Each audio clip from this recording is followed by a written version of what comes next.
There's a subtle trap in being the strong one, for you eventually teach those around you that you do not have any needs at all. Magnus never spoke of the ache in his shoulders, convincing himself that his ability to endure silently was his greatest virtue.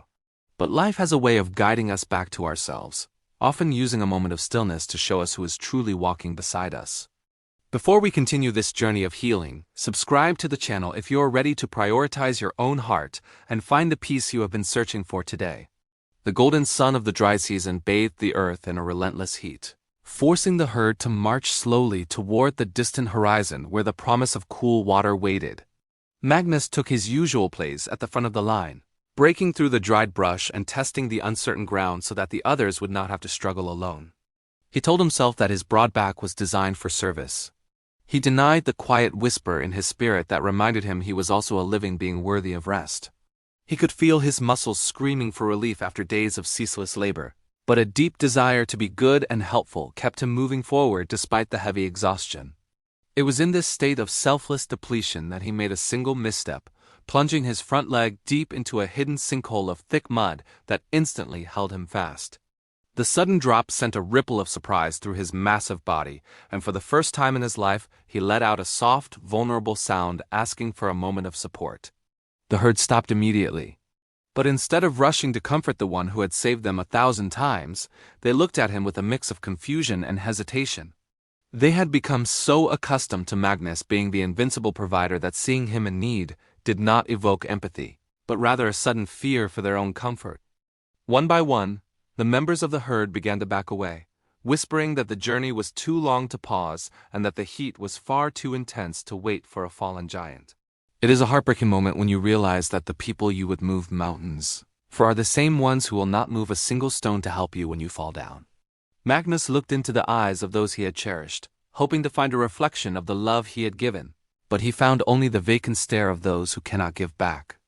The leader of the group, a younger elephant who had walked easily on Magnus's path, signaled for the herd to move on, leaving the gentle giant alone in the deep, quiet mud.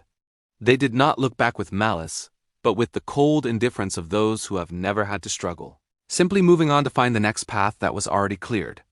As the sound of their footsteps faded into the distance, a silence more profound than the trap itself descended upon Magnus, wrapping his heart in a blanket of deep sorrow. He realized in that moment of absolute solitude that his excessive giving had not created a circle of true connection, but a line where he gave and they simply received.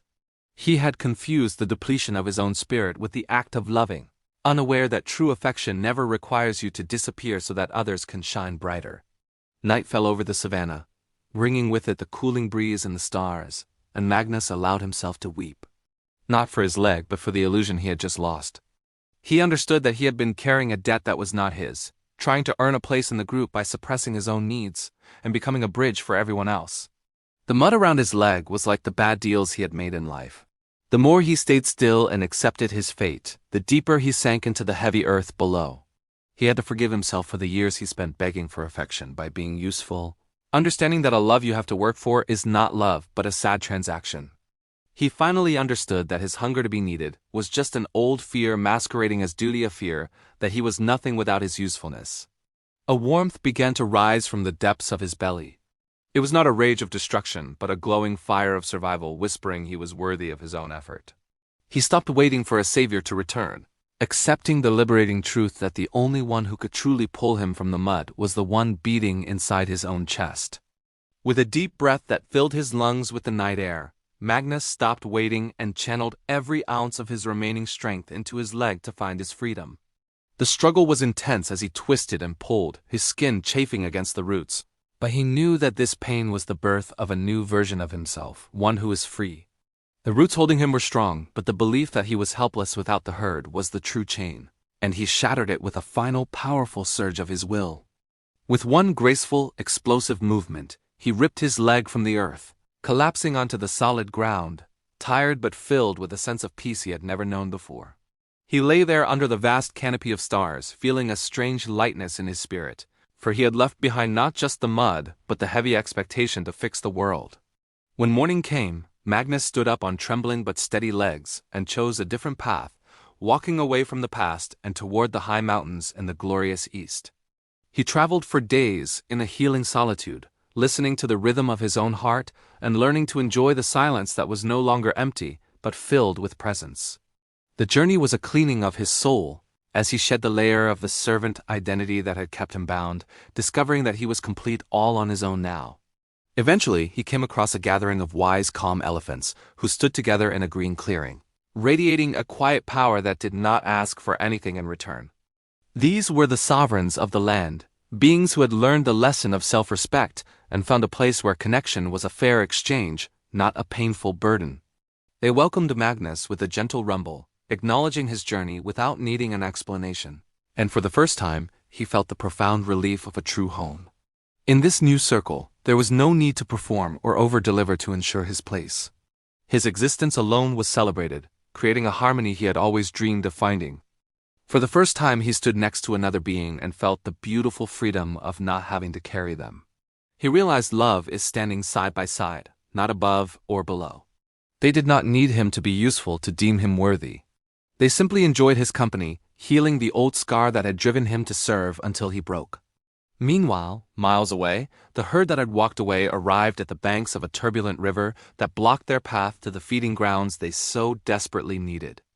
In the past, Magnus would have waded in first, using his stability to break the current and create a safe passage for the smaller ones to cross without any fear or danger.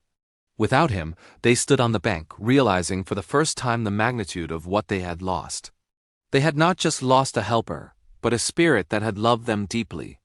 They tried to find a courage within themselves, a muscle they had never exercised, and found that the river required a strength they had not yet taken the time to build. Driven by necessity, the young leader stepped into the water, but without the guidance of wisdom. He struggled against the flow, learning the hard lesson of the wild river. The current was swift and unforgiving, sweeping them downstream, not to destroy them, but to teach them that they could no longer rely on another to face their own tides. They reached the other side miles later, exhausted and humbled, finally understanding the weight Magnus had carried, and in that struggle, they began their own true growth. From a high vantage point on the mountain, Magnus watched the river from afar with a heart free of bitterness, feeling only a quiet wish for their eventual evolution now. He saw that by refusing to carry them anymore, he had given them the greatest gift of all, the rare opportunity to find their own strength and face their own destiny. The separation was not a punishment, but a necessary realignment of the universe, allowing everyone to be exactly where they needed to be to learn their soul's lesson. It is a beautiful thing to witness your own liberation, to see the chains of obligation dissolve in the light of the truth that you are allowed to just exist and be happy. Magnus turned his back on the valley and walked deeper into the mountains with his new companions, knowing that he had finally found the place where his spirit could soar. He had learned that true belonging does not require you to diminish yourself, but simply to be who you are among those who have the capacity to meet you there in peace. The greatest act of love he could offer himself was to close the door on the chains of the past and to open his heart to the infinite possibilities of his own future. You must stop setting yourself on fire to keep others warm. The right people will bring their own fire to the gathering, and together you will glow with a shared light. If this story brought peace to your heart, tell us in the comments where you are watching from and declare your freedom by writing, "I choose my own peace." Let this be the day you stop carrying the weight of the world.